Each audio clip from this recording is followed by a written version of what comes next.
Tina Bönisch from Kwasny. I'm an application engineer in research and development, and today I'm going to show you how a spray can work. We have different valves. First we have a standard valve, a completely normal one. Then we have a male valve. You can see through this little top here. Then we also have, in the can, various balls, small ones, large ones, and ones made of different materials. For example, here we have large metal balls, and here we have a graffiti spray nozzle. Then we have variators. We have flat spray, we have lancet spray heads in various sizes, and we have round spray. Briefly about the individual ones. The omnidirectional, for example, has a round outlet here.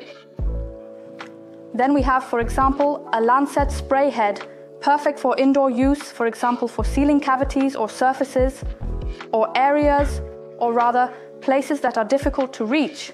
That's why the lancet, to insert it there, for example, in the paint spray gun, for the cleaner, to insert the lancet and clean the inside. Then we have the fan jet, for example. The fan jet, my absolute favorite, is something I would highly recommend to any user who calls us with questions, because it's just such a little all-rounder, in my opinion, once you've had a little practice with it. You can achieve a nice surface, but you can also work a little on the corners and you get a super nice gradient, which you might not be able to achieve with the round jet, which is designed for small round surfaces. But we'll see that later. Then we have the Variator, which is very popular here at SprayMax. I also like it very much, and it has the following advantage. As the name suggests, I have a variator here at the back, which allows me to use the rotary wheel to vary how much material is used and how large my spray jet is.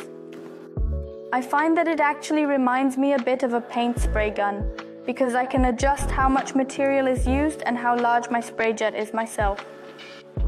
Let's take a quick look at how this works in practice. We've painted the individual spray heads to see what actually makes a spray head tick, because we've painted everything with the same can, but only changed the spray head. I'll analyze that for you briefly, as I would do.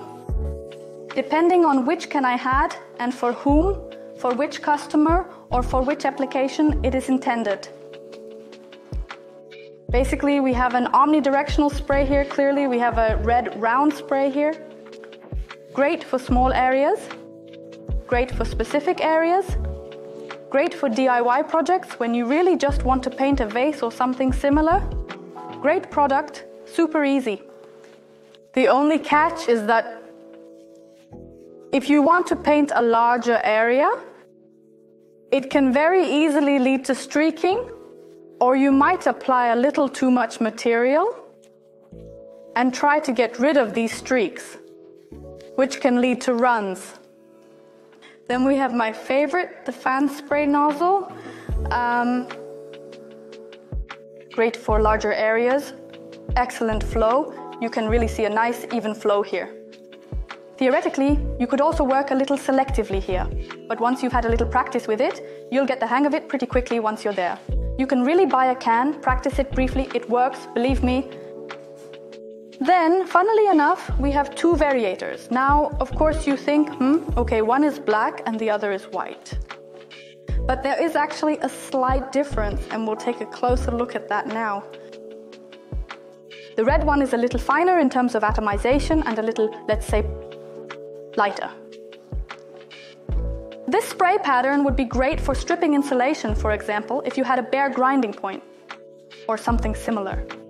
Great stuff, quickly stripped, makes a nice fine spray pattern.